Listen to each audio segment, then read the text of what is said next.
Welcome to the Jordan B. Peterson podcast. I'm Michaela Peterson. This is episode 2, season 4, an in-person podcast yet again. This episode is between Greg Hurwitz and Jordan Peterson. It's called Build a Better Democrat and was recorded December 20th, 2020, before the most recent events on Capitol Hill. Greg Hurwitz is an American novelist, scriptwriter, and producer.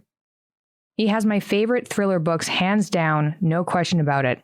If you like the Bourne movies, he writes novels kind of similar to that are absolutely riveting. I'd recommend the Orphan X series. He actually has the newest Orphan X out on January 26th. There's a pre-order link in the description that I would highly recommend checking out. Dad was also Greg's undergrad thesis advisor when he worked at Harvard. That's how they know each other. But more to the point of the episode, in the last few years leading up to the presidential election, Greg has been working with an independent team of Hollywood writers, producers, and directors to design and promote a moderate political message for the Democrats. Worth a listen. And if you prefer to watch, the video version will be up on YouTube tomorrow, Monday, January 18th, 2021, on Dad's YouTube channel. This episode is brought to you by two awesome companies. One, Headspace. I love Headspace. It's an app that does guided meditation. When I was younger and stupider, I thought meditation was a complete waste of time, which is ridiculous given how long people have been practicing meditation. It can be hard to get into, especially if you have 10,000 things buzzing around your head at one time. Headspace simplifies it. You also don't have to do it for very long to get the benefits. There are scientifically backed benefits to meditation. I started with a 10-minute segment when I wake up. Highly recommend this rather than instantly checking social media or your phone and starting your day stressed out. I've found it very helpful. I've been using Headspace for years before these advertisements started. It's simple, it's easy, and it works. You deserve to feel happier, and Headspace is meditation made simple. Go to headspace.com/JBP. That's headspace.com/JBP for a free 1-month trial with access to Headspace's full library of meditations for every situation. That's the best deal offered right now. Head to headspace.com/JBP today. The second company that's gracious enough to sponsor this episode is called Thinker, THINKR.org. They summarize the key ideas from new and noteworthy nonfiction, giving you access to an entire library of great books in bite-sized form. You can read or listen to hundreds of titles in a matter of minutes, from old classics like Dale Carnegie's How to Win Friends and Influence People, to recent bestsellers like Never Split the Difference. I use it frequently after I read a book to try and really remember the key points, especially before a podcast episode.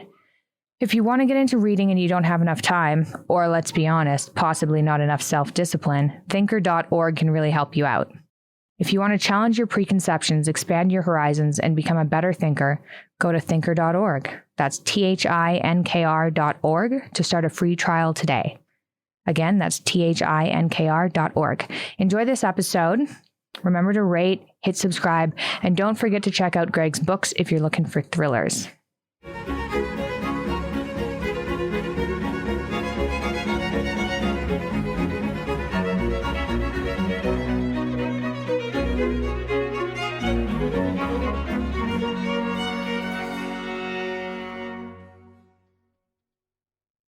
I'm talking today with Greg Hurwitz, resident of Los Angeles, California, former student of mine from Harvard and someone I've known for a long time. Greg's a novelist, and although he has very many other occupations, which we'll talk about today, it's a pleasure to see you, Greg. It's been a while since we talked.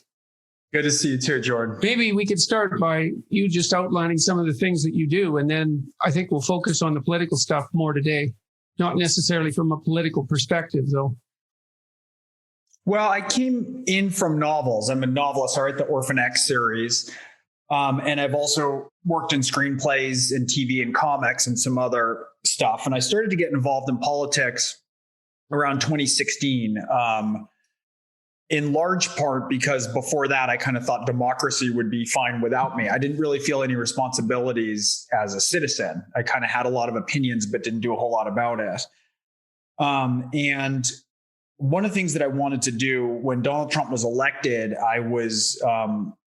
he was not a candidate or a president to my liking or who is a match with my value set. And the first thing that I asked myself, it's funny, you give that lecture about the Old Testament, that one of the answers that Old Testament answers is always like, God's angry, we screwed up. And so I really took that approach all the way down. I thought, rather than starting to go on offense and tackle people who voted or thought differently than me or had different ideologies, I would try and think about the failings of the Democratic Party, the status quo, all the parts of society that I was part of, and how badly we would have to have fallen short for him to be seen as a viable and preferable alternative to the candidate that we were putting forth. And so I started to work with a lot of candidates. I was mostly interested in candidates in purple districts, talking to red voters, right? And so for the midterms, we work with 30 candidates, Democrat, in deep red districts, talking about making good faith arguments the way it's supposed to be, right? I have an opinion. I have a preference in political party to make good faith arguments to people to try and win them over to a different point of view. And we had a lot of success. I'd say that the 30 candidates that we work with, 21 won in terms of flipping those seats. Well, I'll have foreign viewers here. So when you talk about deep red states, deep blue states, purple states, what do you mean? Republican versus Democrat, right? I wasn't interested in figuring out I'm not interested in any conversations that take place in the bubble of like-minded people. So I was interested in races in Oklahoma and New Mexico and Ohio and Virginia. And so we really went there. And long story short, off that, I wrote a bunch of op-eds. I wrote one with you for the Wall Street Journal. And I did a lot for the Bulwark, trying to talk across the aisle. And I went out and talked to, I think, about a 360-degree arc of Americans, whether it was military, evangelicals, Black Lives Matter, Hispanic, Texas Mexicans, different population than, Miami Cubans, right? Different population from California Mexicans, and really talking to different groups and listening and figuring it out. And I wound up doing about 200 digital and television commercials. All this political work is pro bono with a small team of us here. Yeah. Do you want to describe the team? Yeah, it's me. It's Marshall Herskovitz, who's a TV showrunner and creator. He created 30 something. Billy Ray, Oscar-nominated screenwriter. He wrote, Captain Phillips. He just did The Comey Rule. Sean Ryan, the creator of The Shield, the TV producer, and Lita Kalogridis. She, has a ton of credits from Shutter Island to, she worked on Avatar and wrote a good amount of that with James Cameron. And what was interesting was in terms of the Hollywood system, after Trump was elected, I think the Democrats were humbled, and then they're always kind of willing to meet with Hollywoody people. But the washout rate was there weren't a lot of people who were interested in having different kinds of conversations. And I decided if I could actually get in front of Democratic leadership, and Marshall too was on that first trip with me, that I would say exactly what I thought all the time to the best of my ability. So let me walk through this. So a couple of years ago, maybe that was in 2016 about, yep. You had some political awakening, let's say, and I guess that was attendant on Trump's election. Mm-hmm. And your response to that was, how did the Democrats sink so low as to allow this to happen? Is that a reasonable way of summarizing it? Rather, what the hell's wrong with all those Trump voters? Yeah. And let me start to explore in earnest my confirmation biases and blind spots and talk to everybody who has a different perspective or point of view than me in earnest to try to figure that out. Yeah. Well, and you guys decided that you were going to produce messages for the Democrat Party. Yeah. And that was and to do that on your own accord in some sense, or on your own dollar, but also independently. Yeah, I mean, the line we used was, and I remember sitting in my living room talking about this. I said, we ask for no money, no credit, and no permission. And you said to me, that's exactly what Orphan X does, my protagonist of my thriller series. It was this really funny confluence of my political life and the things that I was writing in the fiction world. And what we realized is we couldn't go through, everything we did was on our own. We raised our own money. We one of the things we realized is the cost of admission for getting through messaging that I thought was more making good faith persuasion arguments, but also that was fair. Every single economic fact that I put in any of the 200 commercials that I produced, I ran through a friend of mine who's like a Wall Street Republican. Like I always wanted opposition fact testing. We tried to do nothing fair that wasn't fair. I'm not suggesting we got this right all the time, but I tried to I didn't want ads that went after Trump's kids in certain ways that were off bounds and personal. I was trying, because look, if you're messaging and making propaganda is really what it is, that's Goebbels. You're in Goebbels' arena. That's dangerous stuff. You got to take it really, really seriously to try to engage and make arguments without getting corrupted by what that is in the well, that's why it's dangerous, is that you don't understand. People don't understand when they start to mess with the truth, that they're starting to mess with their own psyches.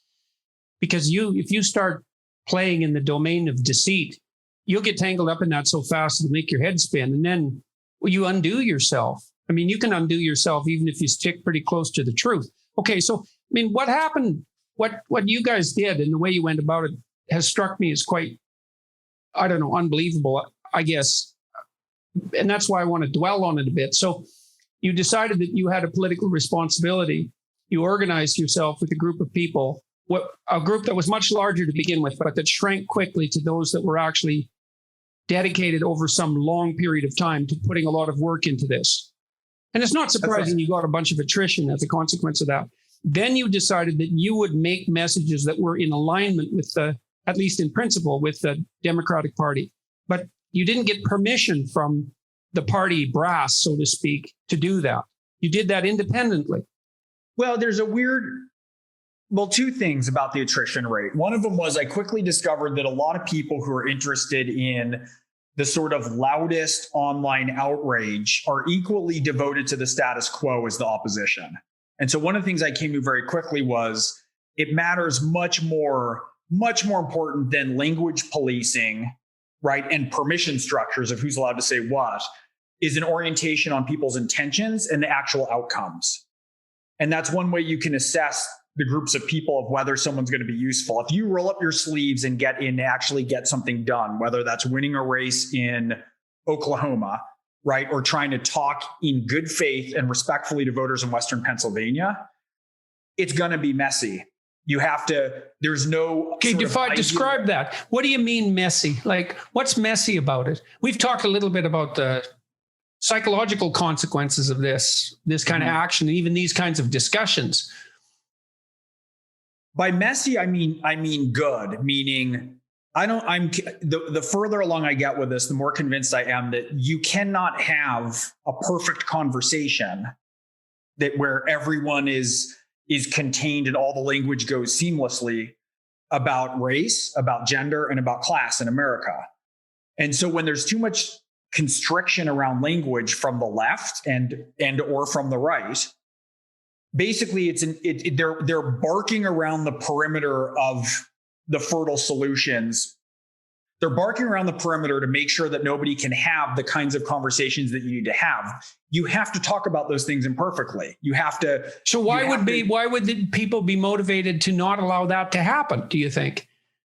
Well, because so for there's different skews and everything is a generalization, right? So I'm going to generalize a little bit. I think that there's, in the far right, we see a kind of corruption and ossification around sort of Donald Trump and what he represents. But he was saying things that hit people in a way that were things that they weren't allowed to say. I have a whole bunch of theories about the Republicans. I'm going to keep it focused on my looking in the proverbial mirror. I think that a lot of the language policing of the left is actually a way to maintain the status quo. Because what status quo? And to whose advantage? Let's say that you're a rich Hollywood elite, much like me, right? Or somebody who is in the kinds of groups that I move in, that you move in, but let's say further left of you, like I am, or more, we're both liberal, but if you can talk and have all of the lingo and know exactly what the permission structures are, and you say Latinx instead of Latino, and you do all this stuff, and in a way, what you're doing is you're making sure that the conversations that are the real conversations that bring change, that are messier, don't necessarily occur. But if you have all the language down, you can sort of maintain your position and your money and your relative stature. Yeah, so you can assume that if there was a solution that was being proposed, you'd be part of the solution and not part of the problem. You signal that with the language.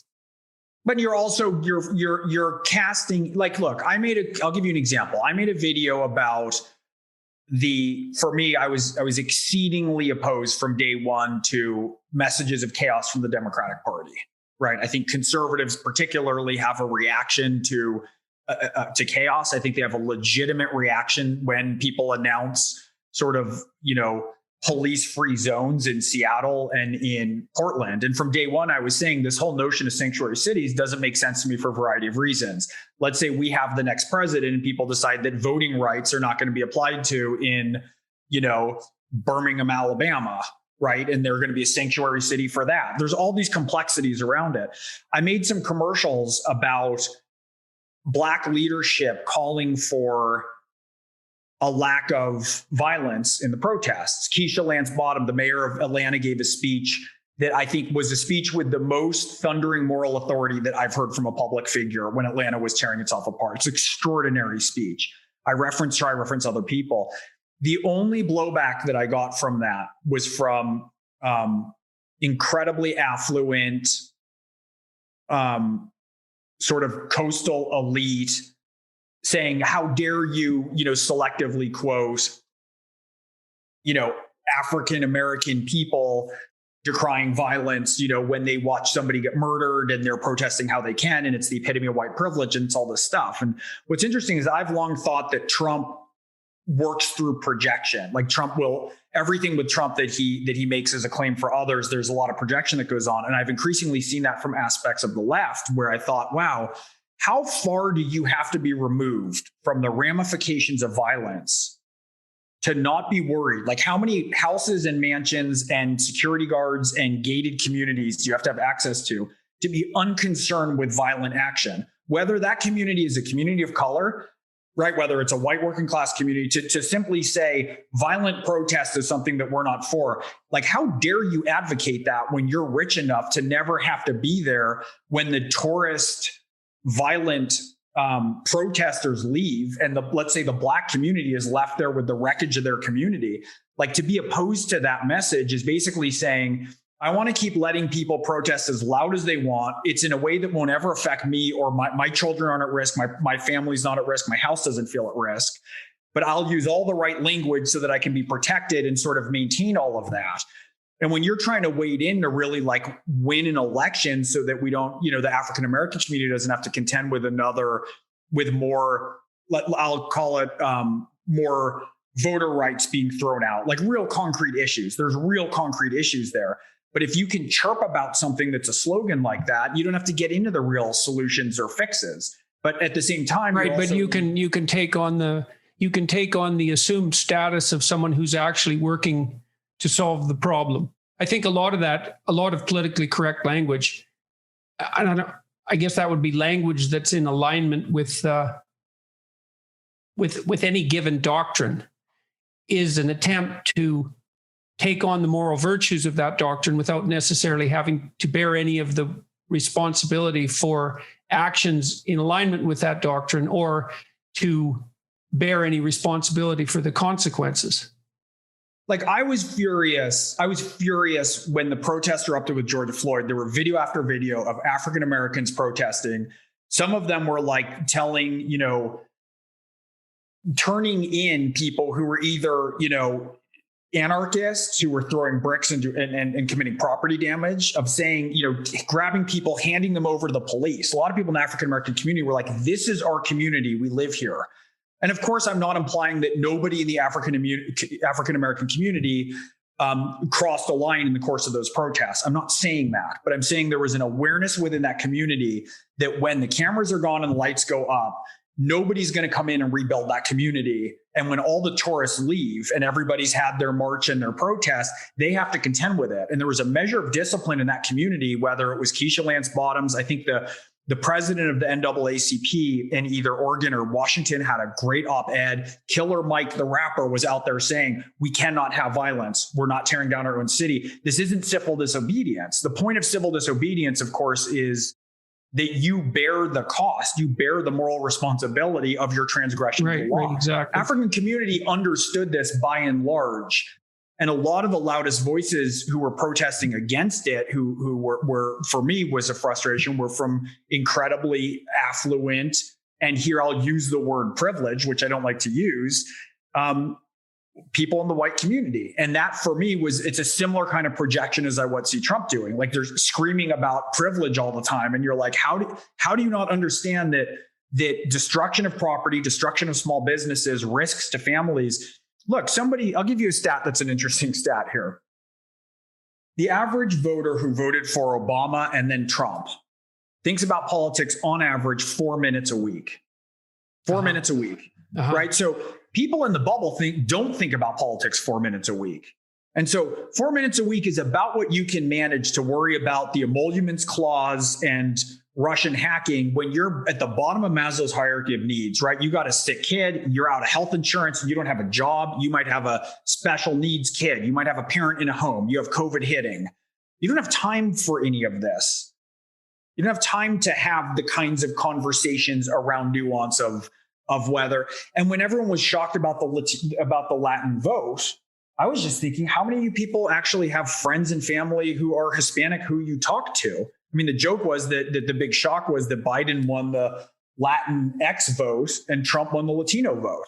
A lot of the Latino community, I mean, they don't. So what do you think accounted for Trump's attractiveness to the Latino community? This kind of ties back in. This ties back into a broader question I want to ask you. It's like, I've been interested in what you've been doing and supporting it to the degree that I've been able to, and to the degree that that's useful, I suppose, because I was very interested in your willingness to look at what had gone wrong with the Democratic Party and to try to fix that. That seemed to me to be a win, that's a win for everyone, no matter where they are on the political spectrum, because the higher the function of both parties, the better the political outcome, as far as I'm concerned, right? That's you right. want as little stupidity as possible all across the spectrum. So it seemed to me that reducing some of the foolishness that characterized particularly the radical left, the careless radical left within the Democratic Party, and focusing on a more pragmatic, let's say, but also wiser and less resentment-driven strategy would be a good thing overall. So that opens up the broader can of worms, which is what exactly had the Democrats done so badly that they lost to Trump? Well, so to me, there's a couple things.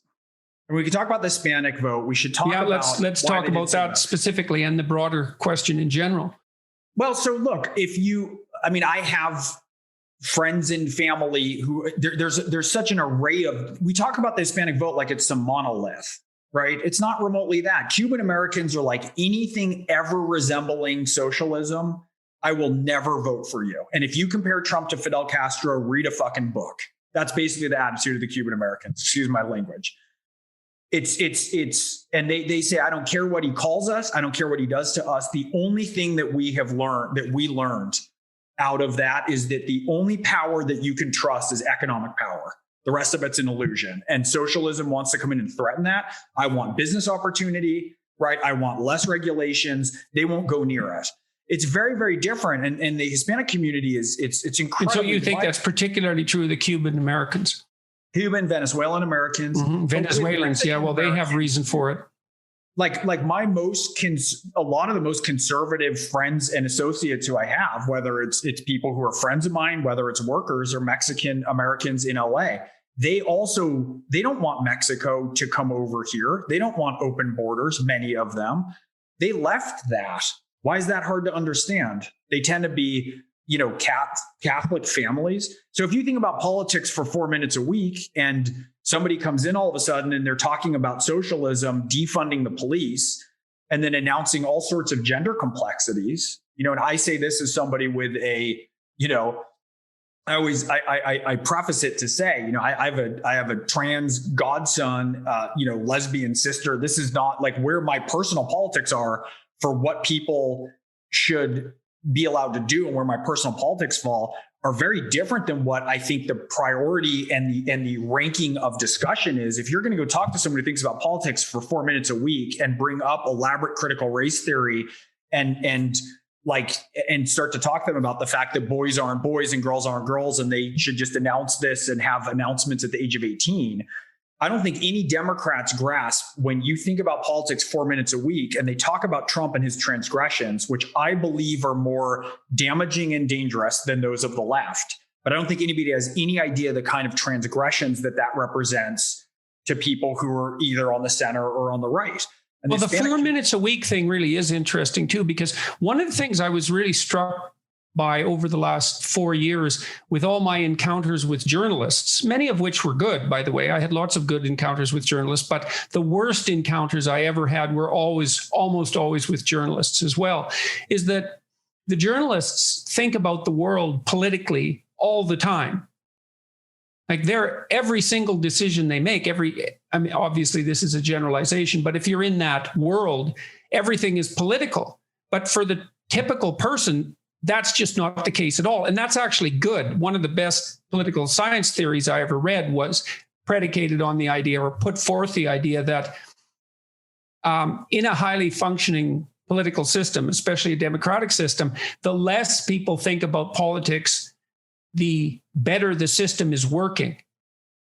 And towards the end, I didn't think politically at all. I'm not even interested in politics. I couldn't agree with that more. I mean, one of the things I think a lot about is I have a friend, one of my closest friends who you've met, born again Christian. He was raised as a son of a missionary, all through other parts of the world. And, but he lives in LA. He worked a bit in the industry, a very rounded conservative friend of mine. He has gay friends from whatever, but he went in the booth and told me during the election in 2016, he said, I just went in and I thought, forget it. I'm voting for Trump. I can't bring myself to vote for Hillary Clinton. I was really angry at him at first because it was like, and then I realized, I shouldn't say really angry with him, but I realized that I didn't understand that for the things that I saw, for the clouds I saw massing on the horizon with Donald Trump. And we're seeing some of that here with the legal threats to the election, trying to undermine election security, his own largely appointed Republican judges shooting a lot of that down. There's a lot of things. We don't need to get into all that because everyone can have an answer for everything that I say. But the realization I had with him was, oh my God, he is a canary of a particular coal mine. He's a guy who rides a motorcycle. Yeah. He likes guns. He likes kind of different kinds of freedoms. He has a different relationship with freedoms versus security than I do. I'm a canary down a different coal mine, right? Part of that might be from me looking at the sort of authoritarian shadowiness that I saw coming in with Trump. That's what I alert to. I can't decide that my friend who I know and love and who has been in my house and accepts my friends, my family, everybody, and has a broad range of friends and family. I can't determine that he's either foolish or dumb or wrong or a bad person anymore. I can't determine that he's an ignorant canary down an ignorant coal mine, right? Because if he's my friend and I'm that close to him and he's here in LA and that's a choice he made, I better listen to what that was, even if the gut instinct for him. And so then I was thinking about this a lot. And one of the things that I think has been a blessing of the Trump presidency is there's some conversations we're having now that are awful and hard. Like it's sort of like, we talk about this all the time, obviously, with Jung, with Freud. You go through hell before you get anywhere else. We wouldn't be having any of these conversations if we were now in year 4 of a Hillary Clinton presidency. We're having different conversations. They're worse right now in a lot of ways about race, about class.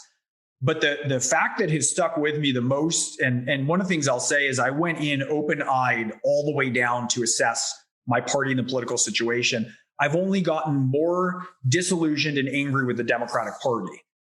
So let's go return to that. Okay, I'm going to keep that in mind. And let's return to that. So you put together this team, or this team was organized to produce messages that would support the Democratic Party fundamentally. But the overarching philosophy was one of self-criticism, let's say, if the self includes the Democratic Party. And what other rules? What were the other rules for the messaging? See, I don't think people are going to understand exactly what you did. You made these ads, but you went out and did it with your own team. And so who are the ads generated? How are the ads generated? Who are they targeted to? What was their consequence? And what were the rules that you used and agreed on when you were making the ads? And how did you agree on them? Sorry, that's a lot of questions, but part of this is it was all entrepreneurial, George. It was all outside of the political. If I'd still be waiting for the first approval from the DCCC to do my first, $2,000 commercial. We couldn't wait for it. The fiefdoms and bailiwicks within the party and the institutional, just bureaucratic mess is sufficient that a lot of what got done with a network of people entrepreneurially and free market, right? That's pretty funny, really. So Republicans. Yeah. Yeah. And it gave rise to it. And really all that it was our own ethical bearing. I ran the thing. And so we did testing to make sure that the ads were effective, that we weren't just shouting at each other on Twitter and getting the most likes. And define effective?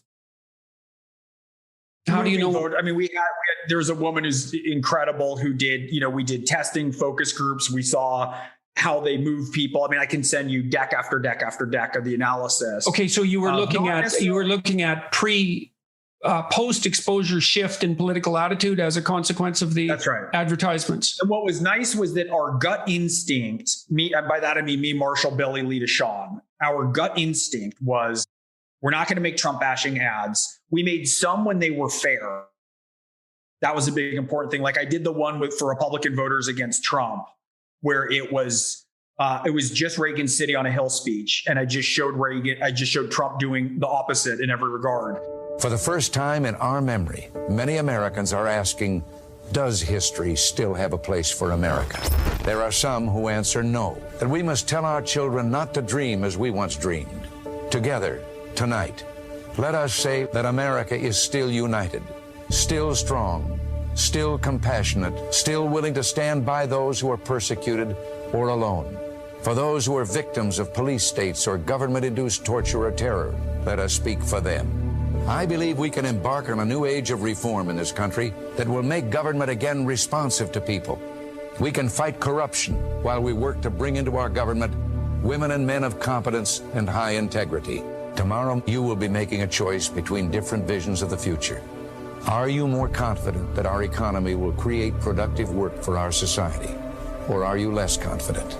Do you feel you can keep the job you have or gain a job if you don't have one? Are you pleased with the ability of young people to buy a home, of the elderly to live their remaining years in happiness, of our youngsters to take pride in the world we have built for them? Are you convinced that we have earned the respect of the world and our allies? Let us resolve tonight that young Americans will always find a city of hope in a country that is free. And let us resolve they will say of our day and of our generation that we did keep faith with our God, that we did act worthy of ourselves, that we did protect and pass on lovingly that shining city on a hill.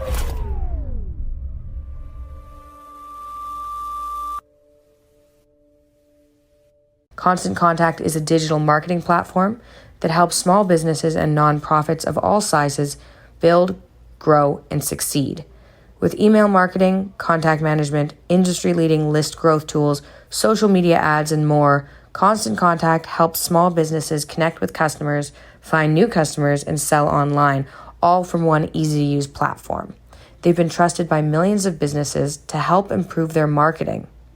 With a 97% deliverability rate, you can rest assured that your customers and potential customers are getting the right message at the right time. With a simple interface, Constant Contact's easy-to-use platform makes contact management easier than ever. Their list growth tools help you find a bigger audience fast.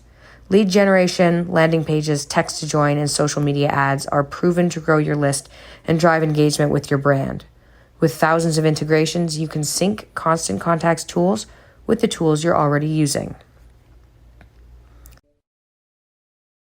In the op-eds, I was equally harsh on Democrats and Republicans both.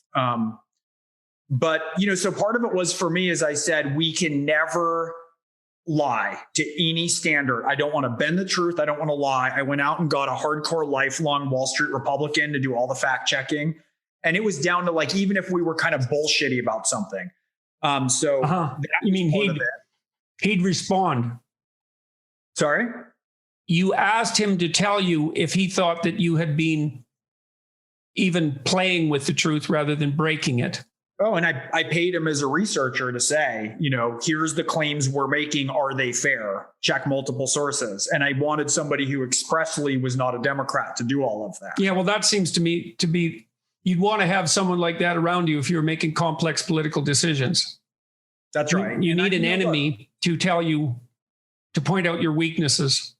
Okay, so you set up this crew, which was quite large to begin with and then got smaller. You went and met with Democrat leaders. Yeah, we spoke. Marshall and I addressed both caucuses, and we in an ongoing way, we do candidate training and we deal with leadership also. So how is it that you managed to look? One of the things you said was that had you waited around for permission, you'd still be waiting. And then another thing that needs to be pointed out to people is that without permission, you could go ahead anyways and make your political statement, right? You just had to go do it. But you still have positive relationships with the Democratic Party per se. Now, isn't that weird? How the hell do you account for that? Why not? Because I was fair and I was respectful. And what we did was, it's like that judge's description of pornography. I don't know what it is, but I know it when I see it. Mm-hmm. And so Marshall and I would say, look, we know how to make a unifying, uplifting message that's positive, that brings back sort of core democratic values and can speak across the aisle to people with a psychological profile that's more conservative, with an understanding and respect for the fact that conservatives and liberals in concert are what holds society together.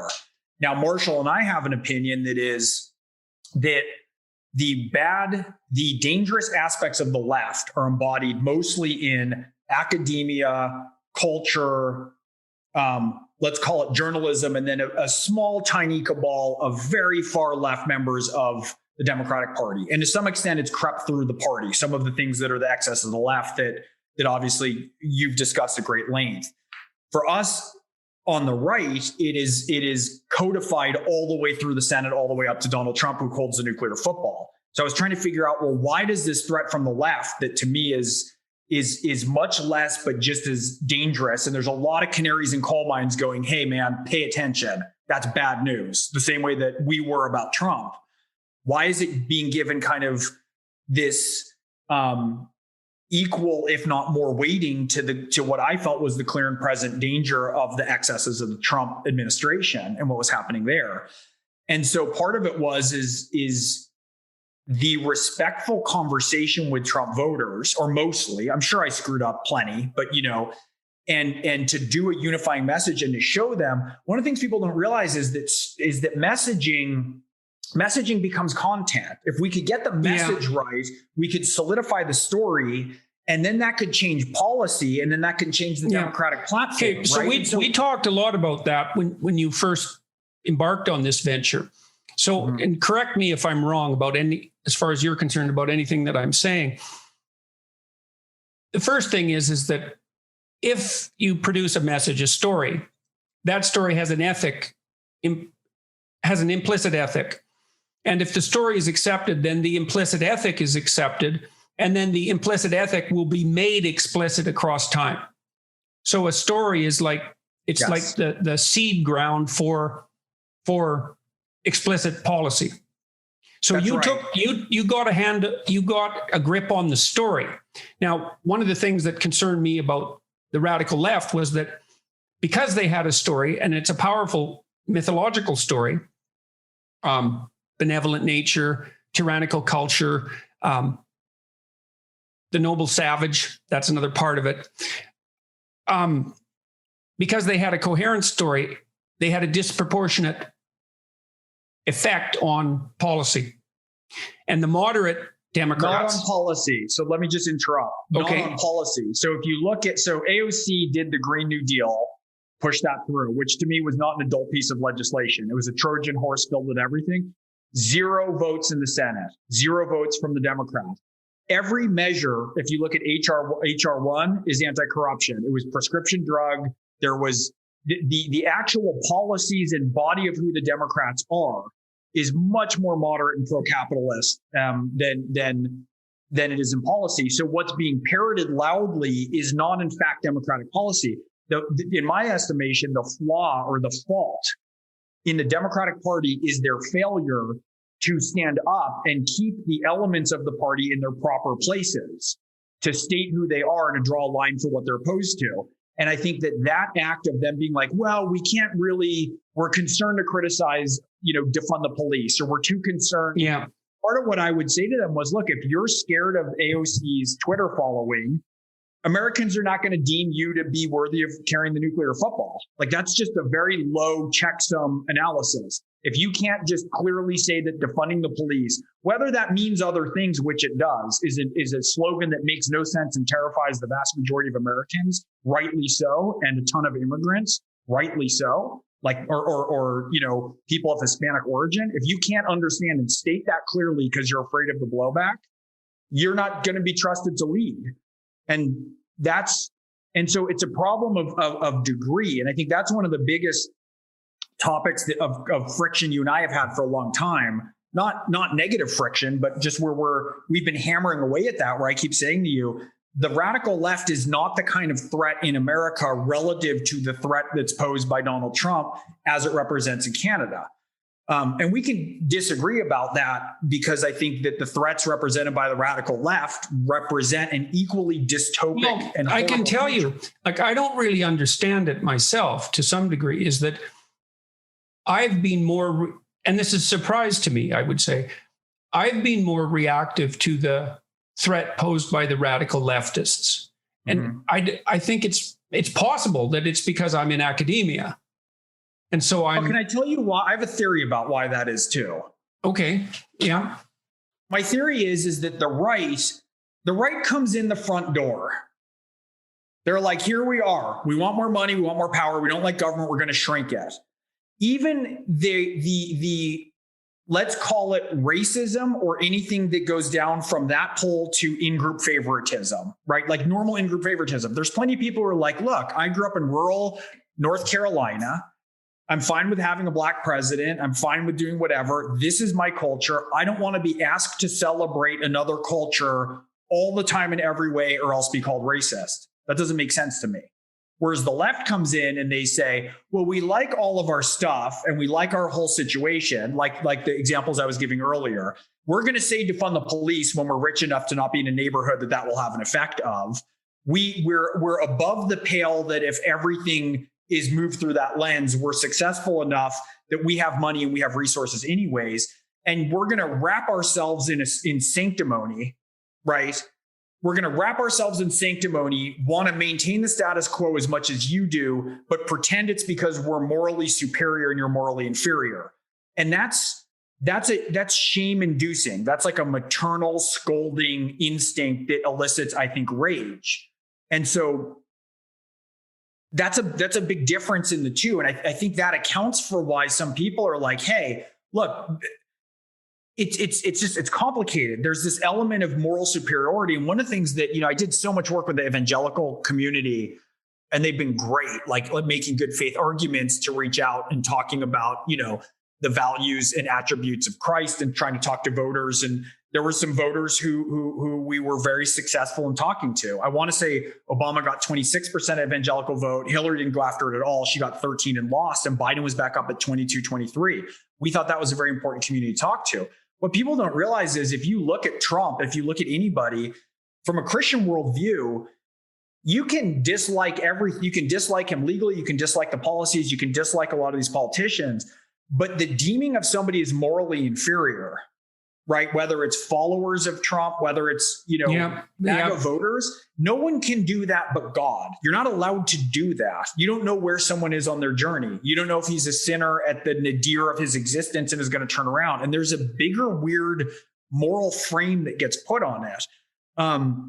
Of course, there's aspects of that will come in from the right, with homosexuality, with the more racist element. But that aspect, if I'm arguing that the right has been more infected up the power structure by the worst authoritarian excesses of the right, I think that the narrative of moral judgment has infected a wider swath of the left, if that makes sense. Well, it's worth thinking about anyways. I mean, it's a real mystery to me because I suspect that particularly because I'm Canadian, and so that puts me culturally to the left of the typical American, let's say. I suspect if I read through a list of policy decisions made by the Democrats and made by the Republicans over the last 20 years, and I was blind to the party who supported it, I would end up supporting more Democrat legislation than Republican legislation. But there's still something about the radicals on the left that disturb me in a way that. Look, so here's another way to look at it, right? We've all seen Cape Fear, right? In Cape Fear, guy gets out of prison, he goes after his defense attorney. Criminals who are escaped, who do go after counsel, go after the defense attorney and not after the prosecutor. And the reason for that is percentage wise. And I believe that's true. I've heard that. I haven't sourced it, but let's pretend it's true for the sake of this parallel. I think a lot of what has happened is people figure the prosecutor's doing their job. But if your defense attorney who's supposed to be looking out for you doesn't, there's a different kind of anger. I think that's what the Democrats represent. So it's a betrayal. Yes, I think that's interesting. Here's the Uber statistic for everything for me that when I arrived at, I felt like the scales fell from my eyes. Over the last 40 or 50 years, $50 trillion with a T have moved from the bottom 90% of Americans to the top 1%. That's not through innovation, competition, and pure free market capitalism. It's just not. It's corporate giveaways. It's lobbyists writing bills. There's a whole structure. It's the weird inevitability of the Pareto distribution, right? The idea, the age-old law that the rich get rich and the poor get poor. It's unbelievably difficult to keep that under control. And it is definitely something that destabilizes societies. And that's the thing. And it's been done largely, that 50 trillion effects of globalization certainly play a role in that. But it's not like all of a sudden everybody who's a CEO got that much more brilliant. So this is the largest transfer of wealth, I believe, in history. And it didn't go a socialist way. That's when everyone's pulling their hair out about socialism. I just look at it and go, $50 trillion. So if you're white working class, and that happened under Obama, that happened under Clinton. Yeah, well, that's the peculiar thing, is that it's not self-evident that policy can stop that. Like, one of the things I've been terrified about since really learning about the Pareto distribution is its implacability. You know, as you pointed out, this distribution happened even under systems of governance or ideologies of governance that hypothetically should have stopped it or at least slowed it. It'd be interesting to find out if that transfer took place more rapidly under Republicans than Democrats or not. Well, I think that whatever it is, if you look at that one fact, that is a failing of basically the entire ruling class in America.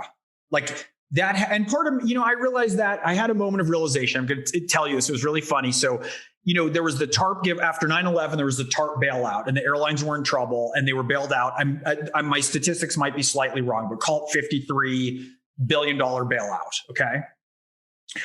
When COVID hit, they needed another, and we were, us Democrats were hopeful that would go into the workers and everyone else. It went into stock buyback so that the stock prices rose, right?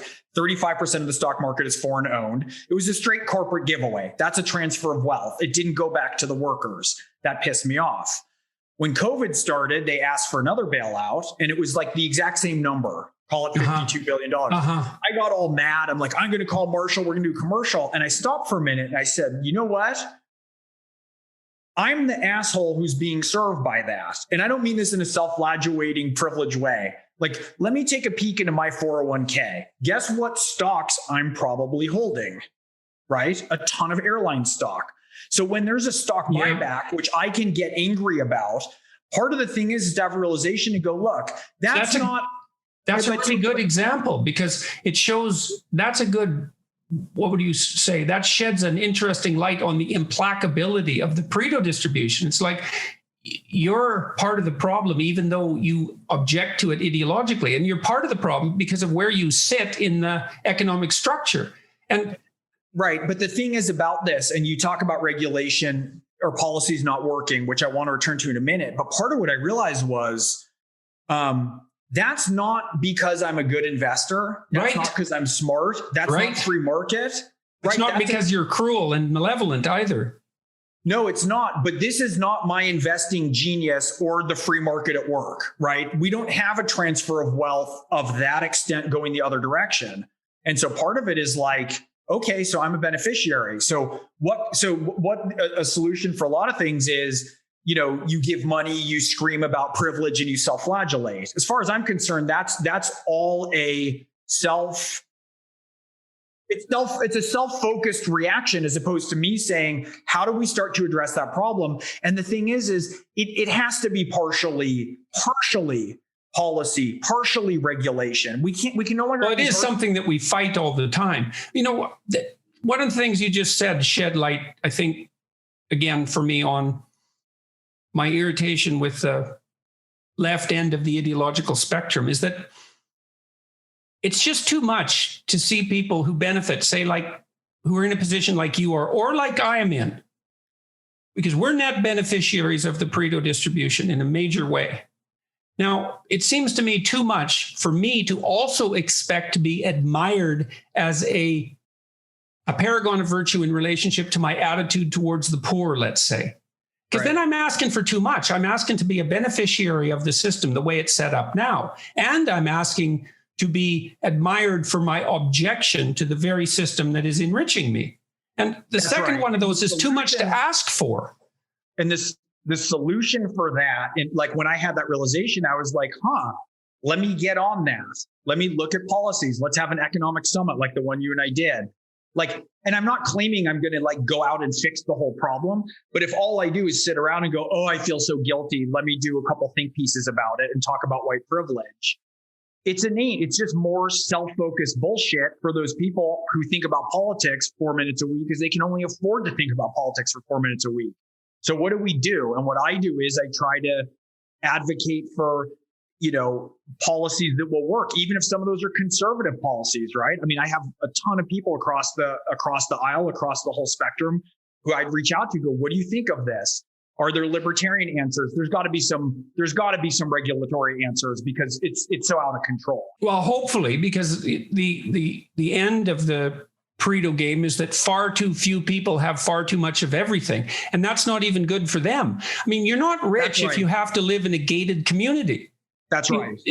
That's a gilded cage. You know, it's not an indication of wealth. Wealth is when you can walk around your city freely at night. That's wealth. That's exactly it. And so that's so much of what we arrived at in the messaging when we try to talk to people across the aisle, country club Republicans, let's say. There's a difference for me for people who are at the wrong end of this system.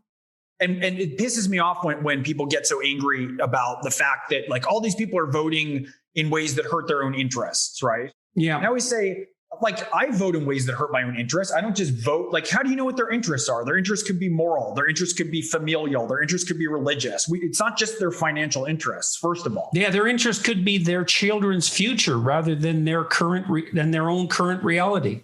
I mean, I learned a long time ago that small businessmen didn't vote for socialist policies in Canada, even when they were pro small business, because they didn't want to be small businessmen. They wanted to be big businessmen. So they were voting their dream, not their reality. And it's not obvious that that's a mistake, even though, well, you could criticize it and you could point out its lacks, but it doesn't mean its inadequacies, but that doesn't mean that it's a mistake. So let's get into the canary in the coal mine discussion again. So I think, like, for me, it's glaringly apparent, and I know lots of people, especially a good number of the people who are your listeners, will in good faith disagree with me on that. To me, it's glaringly apparent the difference in terms of what a Trump presidency, let's say, and a Biden presidency, in terms of the relative levels of corruption and undermining of the democratic norms. I know there's a lot of counter arguments. I'm happy to have all of those. But for the sake of this discussion, from my perspective, it's this big slice here, like of a totem pole. The vast majority of Americans are so far down. They're so far down below that when they're looking up, they can't possibly distinguish some subtle, well, you see Trump, it's an emoluments clause, and he's doing fundraisers on the South Lawn of the White House, and that's unacceptable. But the kind of fundraising and enrichment that the Clintons did was different for this other. They can't differentiate that. So for me, and so then that gets to the question of, was the vote for Trump, like my friend who went in that booth and said, forget it, I don't care. Was that a wiser thing because that's a higher disagreeable irritation structure before we get somebody who's even more threatening from the right? Yeah, that's a good question. It's certainly possible. Is the Trump presidency, there's no way now that we can move forward, I think, without having much more robust and angry dialogue about that $50 trillion movement from the bottom 90 to the top 1%, right? And there's some race conversations beyond the, I believe that the surface stuff that we distract ourselves with all the time, like cultural appropriation. There's all these issues. And there's I've often thought, and I'm interrupting you partly because this is such a crucial point, that distribution of wealth problem. I've come to believe that even though the left focuses on that as the primary problem, they actually don't focus on it enough because the attribution of the problem is wrong. I don't think there's any evidence whatsoever that the Pareto distribution is a secondary consequence of the capitalist system. So what that means to me is that the left-wingers aren't actually taking the problem of relative poverty seriously enough because they've got a handful of stock answers that have been applied with absolutely no success whatsoever. And in their more radical guises, they're not looking at the problem with enough seriousness, but the problem exists. And it doesn't exist too because people are malevolent or greedy, although that might add to it. It's much more complex problem than that, and one that's much more difficult to solve. But some of the greediness, like the level of lobbying in America, and with lobbyists literally submitting bills and forgetting to take the lobby firm's heading off the paper as they go to Senate, there's an aspect of that. But the other way that I look at that is to go, how badly did we fail as capitalists? And that's me, right? Yeah. How badly did we fail that enough people went and picked up this shiny object called socialism or democratic socialism, which is different from socialism, and think that that's a good idea? Yeah, that's a good question. That's the reverse of the question the Democrats should be asking themselves. So the Democrats should be asking themselves, well, how did Trump become so attractive? What did we do wrong? And the right-wingers, the more conservative types, should be asking, we haven't solved the problem of wealth distribution well enough to stop socialism from being attractive as an option, even though the historical record with regards to its more radical forms is dreadful.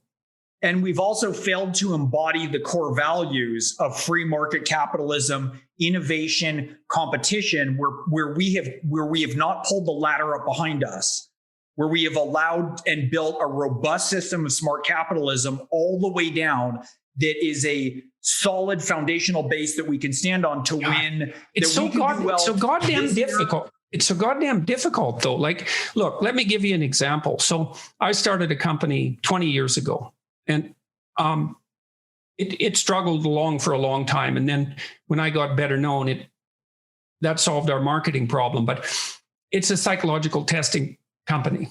And when we first designed it, we consciously designed a company that would require no employees, that would that would have no overhead and that would be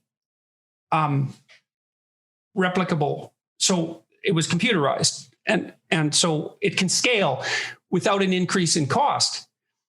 And like, I'm sensitive to the problems caused by the Pareto distribution, but when I set up that company, I set it up in a way that absolutely contributed to it, because we don't pay no one in this company gets paid except the 3 people that own it. That's it. And that's part of the inexorability. I can't say that damn word. Inexorability. I just did the audio version of my book, and I had to redo all the times I said inexorable because I said it wrong. Anyways, it's the inexorability of the Pareto distribution is very difficult to escape from. It'd be lovely if we could have a discussion politically where that problem became central and everyone's attention could be focused on that. The capitalists, who we could admire, at least in some guises, could sit down and say, look, we have to figure out how to get more money to the bottom part of the population within a structure that can also generate wealth, because of course capitalism does that extremely well. So that problem has to be brought to the forefront. The thing is, the further I got into this, Jordan, the more that I realized that everything foundationally is moral.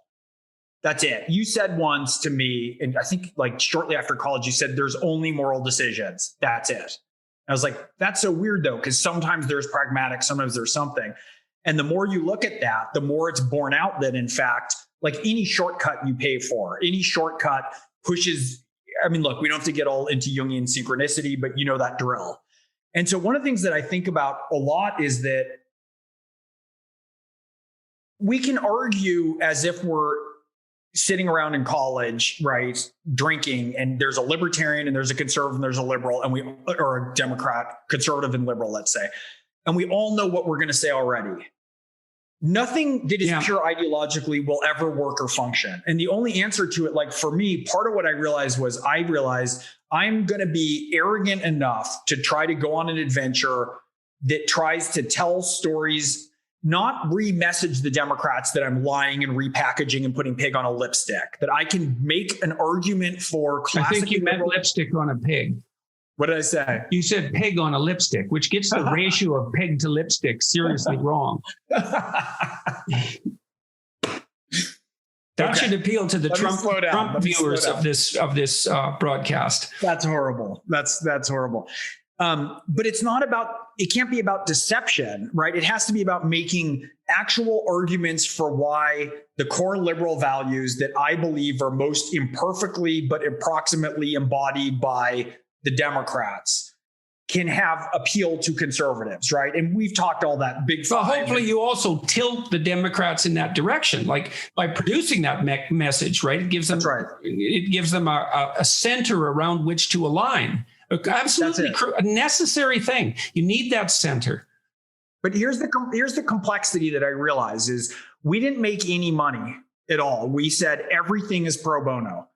And we didn't have any credit, and we wouldn't have done any of this. Like the no permission part is like, here we went off and did it. But there's a ton of money to be made in advertising. I mean, I sent you that article, right? There's an estimate that we created, and it could very well be off or overblown, but there's an estimate that the ad structures that we put in place created $1 billion of advertising. We aimed it at the swing states. We aimed it at evangelicals. We aimed it at the Hispanic communities and the places that really mattered a lot. That's a lot of value, even if it's off by 50%. And the thing is part of how we got there was people, when they do an ad buy with a commercial, they make money on the ad buy, right? And so part of it was we'd go off, we'd make some commercial, we'd test it, we'd make sure that it was honest. It would be saying something that's slightly different, but the cost of having our message conveyed in a way that might hope to be transformational was for us to give it to them and say, here, say that you did it. And if there's any sales or anything to do with it, you go make a bunch of money off it and just say it was you. And so that's the price of it. Because if we said, well, we want to be cut in on the revenue streams, then they'd have a bunch of reasons to choose their own creative over our creative, right? Right. So what you did by taking yourself out of the fee structure, you enabled your voice. That's right. And we allowed for other people It's like, you don't get to have all these things, right? We don't get to have all the credit and make a ton of money and also be adored by the democratic establishment and then also be transformative. And so I'm not saying that like it's any great shakes morally, but that was the part of me that was like, the solution is in doing. The solution is in when I realized the airline buyout thing, that I was an inadvertent recipient of that in a way that's kind of rigged. That's kind of a rigged game when there's a buyout and there's a stock buyout and I just make more money despite them being in failure, is to do stuff and to try and do stuff properly.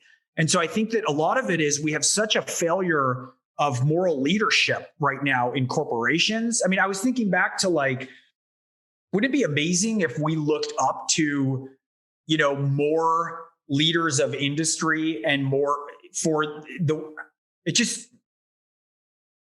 we're so removed from our paragons, from our avatars of meaning, I guess is what I mean to say.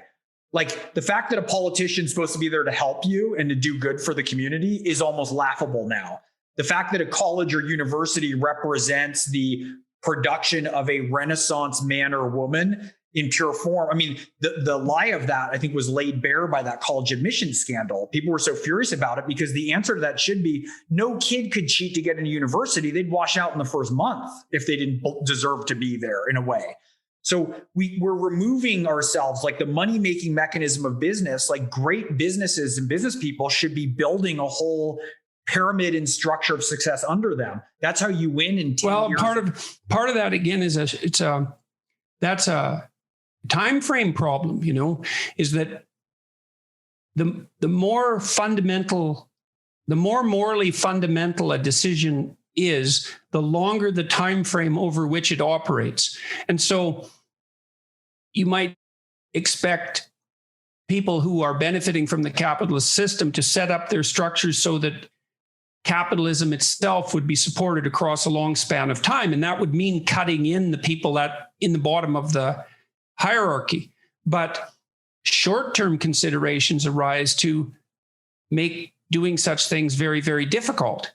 Right. And if you keep making it difficult another 8, 10, 12 years, then AOC is the president and the whole system's going to change, let's say. Right. Well, that's the risk. If the system fails enough people, then there's enough people who are willing to, especially young men, who are willing to take their chances in the revolution. At least it's exciting. So here's the hardest thing that I had to figure out, which was this. I had an okay time. I think part of this is I've always had a very diverse background of friends. Because I write thrillers, I have a lot of friends in the military community, a lot of kind of hardcore conservatives. The hardest thing for me was to try to apply the same self-awareness of my blind spots and, I don't want to say empathy, but sort of seek to really understand the further elements of the left. That was the hardest thing for me. Instead of just saying, you're idiots and you're squawking, you're doing all this stuff, to really slow down and listen and to understand that a lot of these younger, especially the younger kids, who are coming up, who are very attracted to democratic socialism, who are way more radical in a lot of their views than are appealing to me. When I stopped and looked at the world through their perspective and could get over my inherent, you're always more angry at your own side in some ways, the excess of your own side. But man, my wife's a college professor, as you know, and she teaches at CSUN, which is a lot of the kids, Cal State Northridge, a lot of kids from tough backgrounds. Like they don't have time to be political. Those are the kids she has. They're working 2 jobs. They're help support their family. They're raising their younger sibling. Like these are working kids. So many of those kids come out and they made the right choices, not drugs, didn't wind up in prison. They went and did this. They're holding their family together. They have like $130,000 in debt coming out. And they're in jobs that they're earning, maybe they have a master's in psychology at the end of it, and they're making $33 an hour. Well, okay. So that means the price to buy into the system at a point where you have a chance of thriving can't get too high. So student loan debt would certainly contribute to that, as would the entry price of real estate.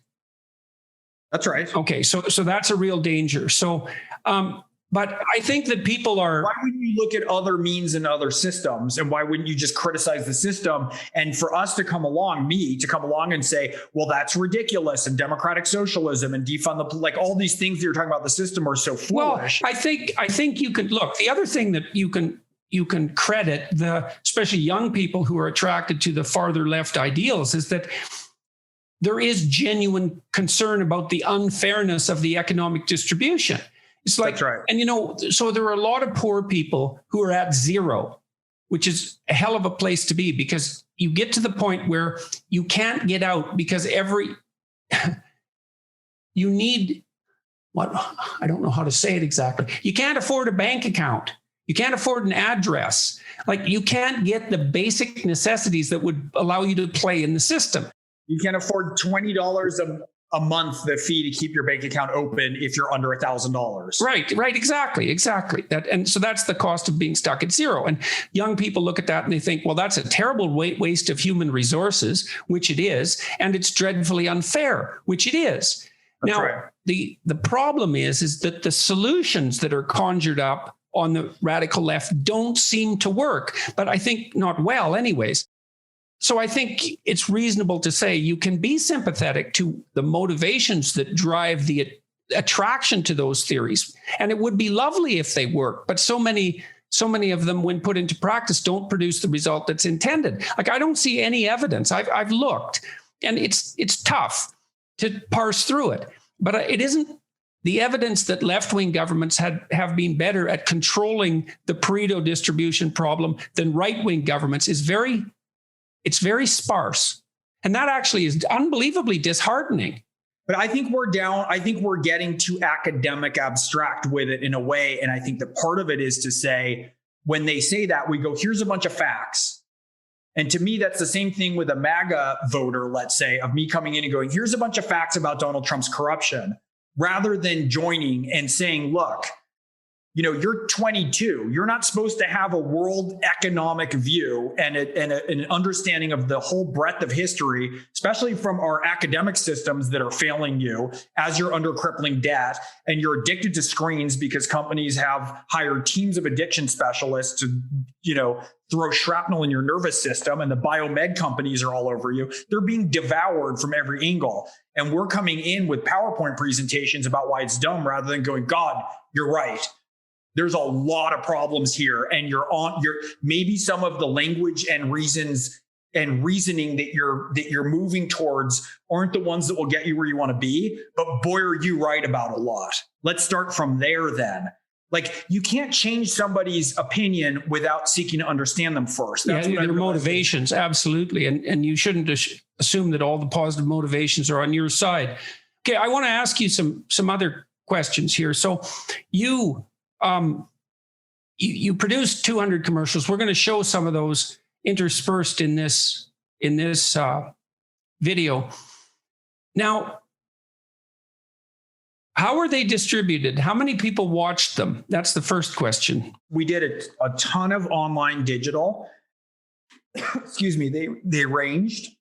Some of them we ran during NFL games in swing states on television. Some of them, like the Reagan City on a Hill one of the benefits was some of the ones we did were really innovative in ways that are kind of fun that we could talk about in different ways. And so we got secondary, like our Reagan City on a Hill one, Brian Williams asked James Carvell about that on his show. So there was also a secondary sort of conversational aspect of crossover into mainstream media in different ways, because people would then write. I did a whole series of ASMR commercials. This is a fun. What's ASMR? Oh, it's the whisper. Do you remember those videos where people would like whisper and make sounds on the microphone that were super trendy? No, I must have been out of function. I must have been malfunctioning during that period. But so basically, we realized that the commercials that a lot of the Democratic agencies were putting were these like, Trump is beholden to China, and it would have the dark, shadowy Trump and all the stuff. And so a lot of, and they got tons of people are mashing the like button and sharing it. But what we found in some of the testing, there's a brilliant woman we work with the testing, is it moved undecided voters 10 points towards Trump. And the reason for that is if your nervous system is put into fight or flight by the ominous score and the facts, then you move more towards, you're more inclined or receptive to conservative jingoism. messaging. That's right. Jingoism, xenophobia, strongman leadership. Yes. So I did this commercial series where we hired a wonderful actress to whisper. It's a sort of seductive whispering of the mic, because I thought we need to talk to voters' nervous systems. That's another part of storytelling, right? You're not talking just to their prefrontal cortex. You want to talk to the decision-making mechanisms. We need to lower the guard because there's so much screaming about politics. And so that was what we did. She said, there's so much screaming, I want to tell this is the only way we can cut through the noise. And it's a sort of whispered, soft messaging. Hi there. It's just you and me. And that's our leg. So, after looting everything else, Donald J. Trump is looting our election. He hired his rich donor buddy to slash the postal service so our votes can't be counted. Voter suppression is Trump's biggest grab. Vote early. Still some shell.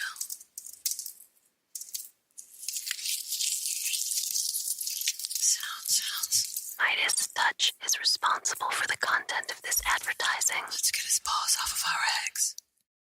So that was effective. And then that got written up in a bunch of places secondarily. So how many people are typically viewing these ads? Most of the ones that we did with big launches were in the millions. And how would that compare to it?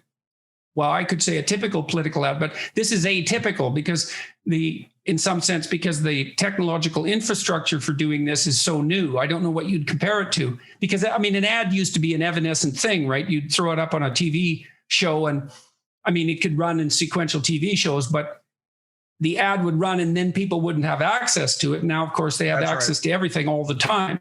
So I don't know what you compare it to. It would be Instagram, it would be Facebook, It's on Twitter, then it's shared widely. Then some of them we cut down and we ran on television stations. But we got, I think I could confidently say we got over 100 million views of stuff, if not more. Okay. What kind of, here's a nasty question, I suppose. What good did you do and what harm did you do? Or what harm might have you done? Let's start with good. What good do you think you did within the Democratic Party, let's say? Well, we have advocated and elevated. The purest place for me in the Democratic Party are the first-time House candidates.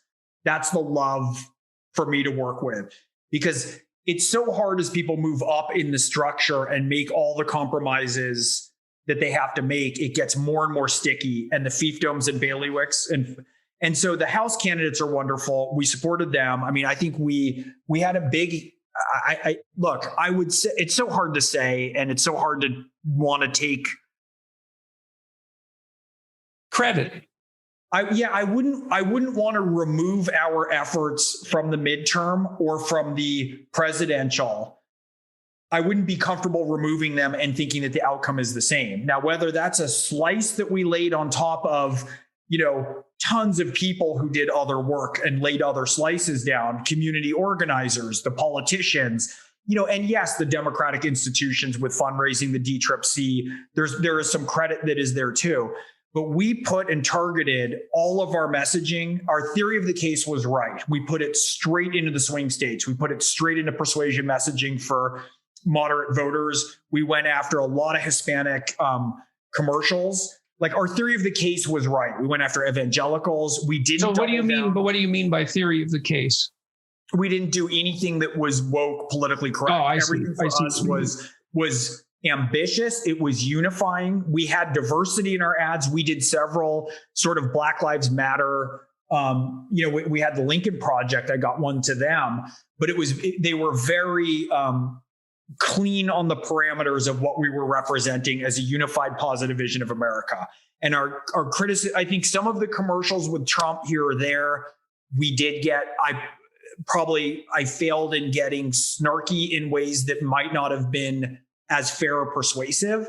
So you did get snarky in a way that was so was not as persuasive here or there. Some of those 200 ads, if I look back on, I'd go, yeah, but I had an instinct and I'd send them to testing and I'd get the answer back. I was like, I think I can try this way in of this kind of attack route. Okay. And we got back that was like, nope, it's turning people off again. And I was wrong. So I was wrong plenty. I mean, I rushed into being wrong everywhere again and again and again. We didn't understand the permission structures. We didn't understand the etiquette. And at a certain point, early on, it was funny. I joke with Billy. He'd send an email out to like a bunch of senators and heads of different committees. And I'd get like a worried call from one of our political people being like, you can't CC all these people. There's all this internal, stuff going on. And so the first reaction is kind of chagrin or embarrassment of like, oh, we stumbled into, this not knowing anything. But then we were like, wait a minute.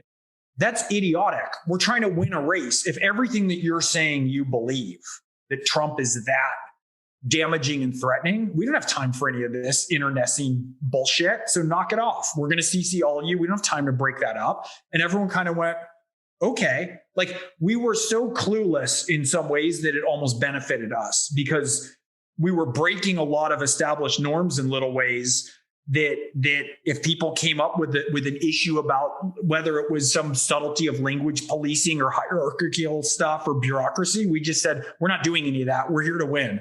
If you don't want to be involved, we'll take you right off, but we're not going to navigate any of those things. And since no one had given us permission and no one was paying us, no one could fire us. And so it just worked. It was really weird. Well, it is really weird that it was even possible, but it's less weird when the weird thing is that you did this without any payment, that you just decided to do it. And the second weird thing is that you actually went ahead and did it. And as a project, it worked, even though the outcome of it might be very difficult to measure. You Here's alluded the other harm I did. You asked about the harm. Well, I wanted to go more into the good first, though. Okay. You talked about the newly elected people. You didn't tie that exactly to the good that you've done, but there obviously is a link there. So I'm just going to ask you to make that more explicit. They're the best hope. We have amazing candidates. If you looked up Alyssa Slotkin, if you looked up Dean Phillips, if you looked up Haley Stevens, if you looked up Lucy McBath, some people we lost this round because of the bad messaging, really bad party messaging and inability to draw a line against socialism and defund the police. But we work with candidates like Michelle de la Isla, who's the mayor of Topeka in Kansas. Okay. So you're pleased about the effectiveness of your strategy on raising the overall capacity for performance of a new generation or part of a new generation of political decision makers? Who I admire and who anybody reasonable, if you sat down with Alyssa Slotkin, who is 20 years in the CIA, you might not agree with her on all the politics. It's impossible to not completely admire her as a stateswoman. She's an exceptional person. You think you were on the side of the high quality people. Yeah. Okay. Well, that's cool. All right. I mean, it's hard for me to see. And I got us more oriented on getting things done and accomplished than talking about them theoretically. Okay. In terms of like, here's how we get shit done now. It's enough with the abstract. People are hurting. People are in a bad place. And I think also to some extent, I've helped to untangle in small, look, it's so hard. I think I've done a lot I helped build a coalition. I played a role in stitching together, the Rick Wilsons and the David Frums and the Bill Crystals. Of course, they're doing it on their own, and a lot of people had reach, but I was the center of a particularly diverse and interesting, Chris Halverson, who you introduced me to, right? The former chaplain of the Senate, evangelical leader. There's people who I called and pulled into ventures in a whole host of different ways. One of my favorite candidates who lost this time due to bad, again, messaging that was unfair, wonderful woman, Xochitl Torres-Small. She was in the most rural district of any Democrat. Democrats don't tend rural in New Mexico. So I called Chris Halverson, who you introduced me to. And I said, she's a Christian woman. She's a woman of faith. She's bipartisan. She's in the most rural district. And she has concerns about rural medicine or rural healthcare. And that's not predominantly Democrat. Who are Republicans who you can get her in touch with to help solve that problem for constituents? It's a win for her. That just helps people in a rural district. It's politically agnostic. And ideally, we would be politically agnostic. Like I would love to support Republican candidates who I felt like were, good faith. Well, that's the question, because you could look at this as a zero-sum game and you could say, well, it's bad news for the conservatives if better quality liberals emerge on the political landscape because their probability of victory is higher. But then you could take the opposite viewpoint. You could say, no, everyone wins if the quality of candidates on both sides of the spectrum are elevated, if the quality is elevated. And that's the only thing that keeps us. See, I view the extremism like we're on a seesaw, right? And so the game theory is that if people are in the middle and they're dealing with each other, like, Tip O'Neill and Ronald Reagan, everyone can kind of be in the middle and you think the seesaw. But when one group starts to move and it's chicken or egg, the other has to move out to hold balance. And when you have the mainstream media divided since essentially the Gore Vidal, William Buckley Jr. debates, and there's a wonderful documentary, The Best of Enemies. I saw it, yeah. And you have social media driving that way, and you have, capitalism by appropriating people for dopamine hits for the most extremism online, moving people that way. Everybody's moved out. And so part of it for me is if we can bring the Democrats back towards the middle, my hope is we can get Republicans there. And the other thing, that's the bet here, right? Is that, and Jordan, just one thing that I've wanted to talk to you about this for a minute, which is, we talk about moderates and we talk about moderates and more extremes. And the distinction I make, it's like in psychology between process and content in a way. Like my politics are actually probably significantly more progressive than where I live to negotiate and understand that within a system of governance, no one gets everything they want. And we need imperfect incremental progress where everybody takes less of what they want. And so I think that there's an aspect where we can talk about moderate in process. Like, I don't care how extreme within reasonableness, like AOC holding her views, I don't view that as some moral issue if she was more willing to engage on more fair terms about them. Like, I feel like we as a party could sustain a democratic socialist weighing in once in a while from a deep blue district to hold us to account for ways that maybe we would get too tangled up in corruption. It's all about the ability to engage properly, and then people's politics can be wherever they are. Well, that is essentially the subordination of ideology to the Constitution in some sense, right? Is that regardless of your stated goal and regardless of your ideological position, you swear to abide by the process rules. Right. Yeah. Well, and it all gets so that tricky. Makes you a moderate. That's right. reasonable, or that makes you a kind of moderate, and it's a reasonable. Okay, I wanted to ask you too. So I know that the fact that you did this and the fact that it was successful, at least as a project, let's say, and probably because of its consequences, but certainly as a project because it's been going on for 4 years and manifested itself on a pretty large scale. What were the consequences for you personally, psychologically? What did this do to you? How did it change you? Wow. It was one of the best and worst things I ever went through in my life. I feel like it was like going to college for 4 years. I don't have a belief that we can. So I was in large part engaged in the info wars, especially in acutely the last 7 months, because I was on viewing sort of people who are online are largely radicalized and weaponized. And I don't mean that flippantly. I mean that some of the playbooks that are issued by the extremes politically are the ISIS playbook. A lot of the opinions that we believe that we hold are out of troll farms in St. Petersburg. So we're here as a country when that $50 trillion is moving to the top 1%. We actually believe that we're personally damaged if a black man kneels on the sidelines of an NFL game to peacefully protest, or a white girl gets dreadlocks at Yale. Like, the things that we come to believe are these giant stakes, to me, are all the distraction games for the movement of that $50 trillion to the 1%. Because we're not talking about the prison industrial complex, right? We're not talking about the real stuff. And as we're fighting about this, all that keeps happening. So there is a a view of the level of corruption, intricacy, difficulty that's dizzying.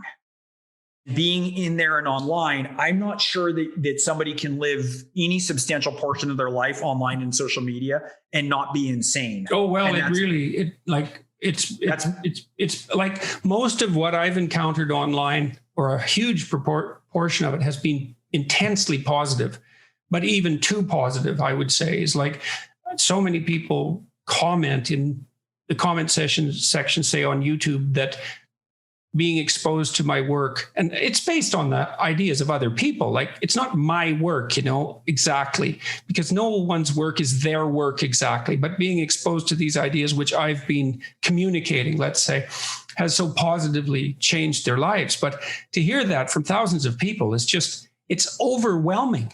Like, that's the positive side of it. It's too bloody much. You get amplified too much. And the negative side is just deadly. Like, on my YouTube channel, the positive to negative comment ratio is about 100 to 1, and that's about as good as you could ever hope for. But the positive ones are overwhelming and the negative ones are deadly. And you see this because people will get attacked by 20 people on Twitter and they'll go into convulsions to apologize. And if you put yourself in the center of this monstrosity, that's multiplied by thousands or tens of thousands or hundreds of thousands. And it's not real. It's not real. That's what's so crazy. It's not your family and your community. You don't know what cross section that is. You don't know, like, if you're at high school and there's one table of mean kids screaming in a corner of a cafe or gossiping. It's real, but it's impossible to parameterize. When it's your family or your immediate community, these people and you can put some walls around it. You can't give it the proper weight. No, that's what I mean. You can't give it the proper weight. You don't know it's because we're not adapted to this environment. It's like, and so here we have our kids, who I'm increasingly worried about, who it's like trying to exist and go through puberty and go and enter the academic world and the world of culture and ideas while being constantly blared at with the stream of the most salacious, upsetting, and activating gossip that's been algorithmically selected to target you. And that's how politics is. That's what we're dealing with. Now, I was in there, and the thing is, for me, is I talk to anybody. I mean, that. I'll talk to, for a variety of reasons. And one, there's all the obvious reasons for free speech and talking to people who don't agree with you, but also it's like, what are my blind spots? I always want to know. That's hard. It's hard to go in. One time I had a 2-hour conversation with Eric Weinstein, about where he was on everything, but I was right in the middle of it. That takes a while. Eric's incredibly bright. I'm talking to some of the brightest, most impassioned representatives all the way around. That's all the spokes of the wheel that I could get to. And it takes a while. That's confusing, man. Yeah. And to find your center and to accommodate and assimilate. And Eric raises a ton of stuff. He pokes at a ton of soft spots. We're friendly. It's a very respectful exchange. But then to come out, incorporate the parts that are right, get clarity on where I think he's skewed for his reasons and his info tunnel that's different from my info tunnel. And I was doing it in every direction. And so it felt like being torn apart to hold the center because I was just being torn every which way. Well, it gives me more understanding even of why people will settle into their ideological bubble. Oh, so much easier. Well, it's a relief. It's such a relief, because you got to ask yourself, just how many questions do you want to ask yourself? Right. And I've always thought that exploration in the world of ideas is of unlimited value. Although, I have a conservative element, but man, too much of it can tear you apart. Really you and I too have that like really, really high openness. Yeah, that's the danger of high openness. I felt like for about 6 or 7 months that every day was a deep dive into something that was toxic and skewed to understand it, to try and come back out and put myself together. And by the way, going into it, there was plenty of times you cross someone who wants to destroy you or scream at you or tell you why you're awful. Or you make an accidental mistake. Like when I was working when we were discussing this a couple of years ago, I swiped one of your videos, if you remember, and put a voiceover over it. And, I thought that was warranted. I mean, in retrospect, I did it without sufficient consideration. And I mean, I realized that very rapidly. I did a voiceover of one of the videos that you'd produced because, well, I thought I had something to say about it. And I was irritated We'll leave it at that. And that was a big mistake. And that caused a tremendous amount of friction between the two of us. And, and it was also exposed to, 100,000 people before I finally took it down. I didn't take it down exactly, but I modified it. But when you're connected in some high intensity fashion, your mistakes are exaggerated to a point that's just intolerable, And again, it's not something that we're adapted to understanding it. Make a mistake and 1 million people watch it. It's like, it's the sort of thing that can paralyze you into inaction. It's too much. That's right. And the thing is there's also, like I was talking about, that there's no way to have a perfect conversation about race, class, and gender. There was no way for me to do this. When I first was trying to get Democrats to go on, you, Rogan, Dave, Ben Shapiro, right? And I had some success. I got Stanley McChrystal. I helped go to talk to Ben. And to me. I think Sam Harris had Michael Bennett on, but people were really tentative and afraid. And so the only way for me to do it was for me to go on a lot of these first. Well, I was a novelist. I wasn't interested in all of a sudden being put out there on the ledge necessarily in that fashion, especially for the communities that I'm in, especially as a liberal, right? In the communities that I'm in. Yeah. But I had to be sort of the case study for it. And, I did it. But what's funny is if I look back at that, there's 100 things I would say or do differently. There's no way to do that without. Well, and nobody's an expert at it. It's like, if you want to move politically, you're going to do it badly, especially to begin with. So that's right. And we don't. And this is one of the things that's troubled me a lot about, so to answer your question, at the end of this, I was not in good shape for reasons you and I can get into later over bourbon in more depth. I think I'll stick to sparkling water given the state of my nervous system. Sparkling water and salted meat. I'll drink enough bourbon for both of us. But, part of that process was I don't know. It's like it's so much to go into. It's so much to dive down to really try to figure it out, to really be open to what all those blind spots are. Yeah. And to come at feeling like you're still intact. And I had to race to make mistakes. We spun up this whole operation. It doesn't even make any sense if I look back on it, the amount of stuff we got done. You're racing to make mistakes. You have that one lecture, The Fool Precedes the Master. And it was like, how quickly can I be a fool on how many fronts the most rapidly as possible to try and just get better? We spun up an entire, studio operation, fundraising, distribution, dissemination, network. It was crazy. Well, and then what was hard on you was what? The rate, the intensity, the exposure to all the different opinions, the consequences of making a mistake. The consequences of making a mistake. Like let's say my theory of the case had been wrong and it should have been a further left thing and Biden wasn't the guy and all this other stuff. And we'd lost because I call it that figure, which again, I'm saying is slightly overblown. If I targeted $1 billion in advertising to the wrong people, giving the wrong message and blew the mark and we lost the election by 104,000 votes instead of winning it by 104,000 votes, that's a lot to live with. And I didn't even consider that till I was so far in that there kind of wasn't going out. You can't consider everything as you go. But the other thing is I saw with more and more clarity, I got way too much, not too much. I had a ton of information constantly, daily, hourly about my blind spots and confirmation biases. And a lot of anger and a lot of those things, the upside of a lot of those things, your blind spots, your confirmation biases, your prejudices, all those things is they protect you from being overwhelmed. Like they're compression algorithms, and they remove information, hordes of it. And a lot of that information is valuable, but Jesus, it's like, how much information can you swallow?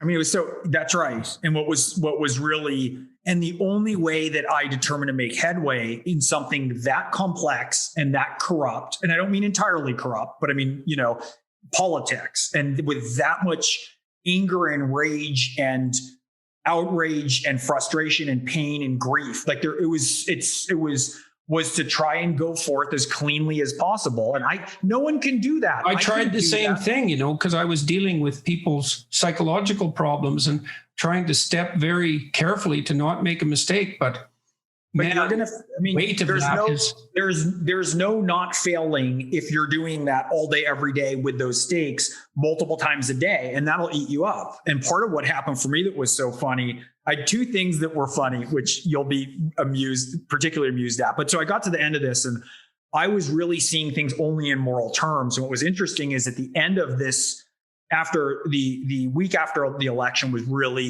I was pretty dysregulated, let's just say. Most of the conversations I had were with my conservative friends. I called my born again Christian friends. I called my Navy SEALs buddies, because I was seeing everything in like mythological good and evil sort of terms. And it's like, what was so funny was at the end of this exercise for liberalism, right? For moving towards Enlightenment discourse, moving towards a Democratic Party that I thought was less imperfect, significantly less imperfect than the imperfections of the Republican Party as it stands under Trump, was for me to need a lot of support from my conservative friends. And fortunately, I have that. What kind of support did you get? Like, and why was it necessary to seek it out from those sources? If you talk a lot about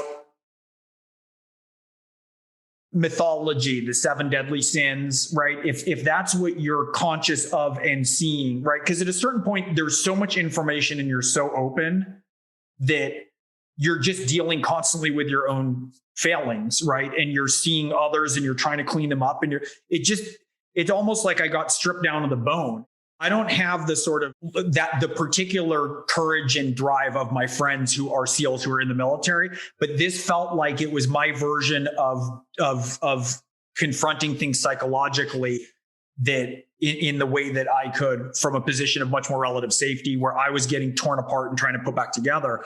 And conservatives they understood that better. And if I start to talk about that in ways, it's part of why I have such a wheelhouse of friends, is like, it all comes very genuinely, but also it's strategy, it's like, you need people who think, that's an interesting observation, because, you could make the claim that just as the world needs an array of political viewpoints, the full array of political viewpoints, barring corruption, let's say, you need to surround yourself with a full array of personalities, from conservative to liberal, because that way the bases are covered and different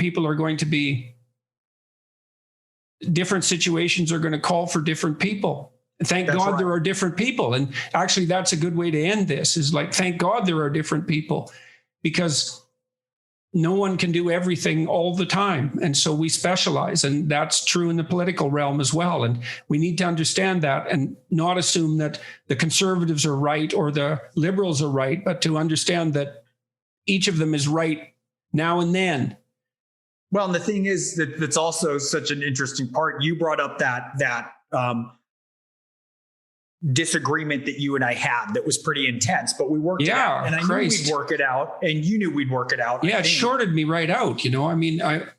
Partly because I was tearing myself apart about being impulsive, and also partly because of the magnitude of the mistake, the public nature of the mistake, let's say, and clearly because it also, I feel like when we went through that, we knew we would get through it. We just knew it would be rocky in a way. And what was interesting is what I found was some of the people most adept at pointing out my blind spots, when I then was in free fall as a result of being subjected to how many blind spots I had, of course, they'd be the ones who would be able to orient me, right?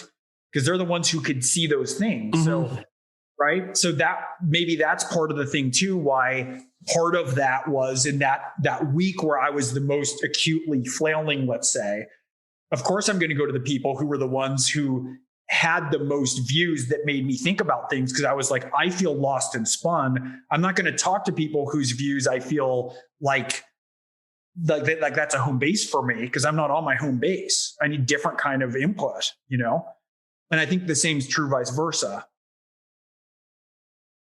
So you've pulled back.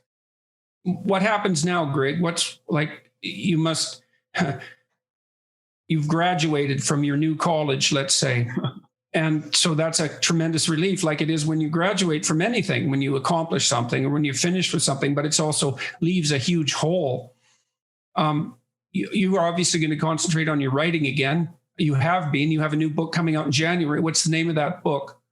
Prodigal Son. And your last book? The one that came out previous is Into the Fire.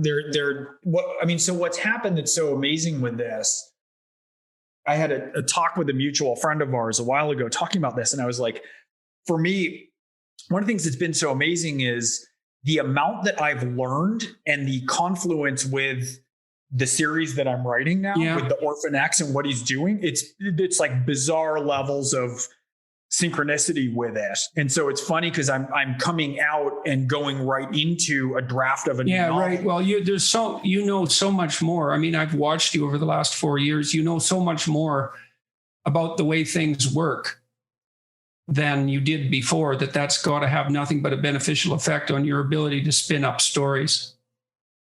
Well, and to try to address them in that way where it's easier, and this is always why I started, I don't want to write and make propaganda, right? This was a sort of necessity and it felt a bit like a call to duty, but I want to write and have people think through formats that are one step removed, through science fiction, right? Through the thrillers, through Orphan X. And it's been really gratifying, as that series has built, that some of it's in there. But so I'm having a renewed love affair with that. It was a little hard to take my hands off the steering wheel with the politics. And I'm sure that feeling, like when I was going so hard so long that part of it was like, well, I should be involved with these 50 things, but I've narrowed the scope. I have a few pet projects. I want to keep working in terms of discussions with the evangelical community and doing across the aisle. The anti-polarization stuff is really I really like, well, we did some of that in Washington when we were bringing Republicans and Democrats, congressmen and senators as well. I believe I was really unhappy when I couldn't do that anymore, because that was so worthwhile and the opportunity is still sitting there. And so hopefully my health will hold. I'd love to do that again. It's such gratifying work. We should. And I think what's funny with that is it's like, here you and I are all tangled up in different political discussions in different ways, but neither of us were particularly political, really. It's like that never was the source or drive. Well, I always made a decision. I've had to make a decision between politics and other routes continually in my life, and I always picked the alternative routes. Yeah, me too. So, all right. Well, we should wrap this up, I guess. Yep. We've covered a lot of ground. It was really good talking to you. Great talking to you too, Jordan. We'll talk soon.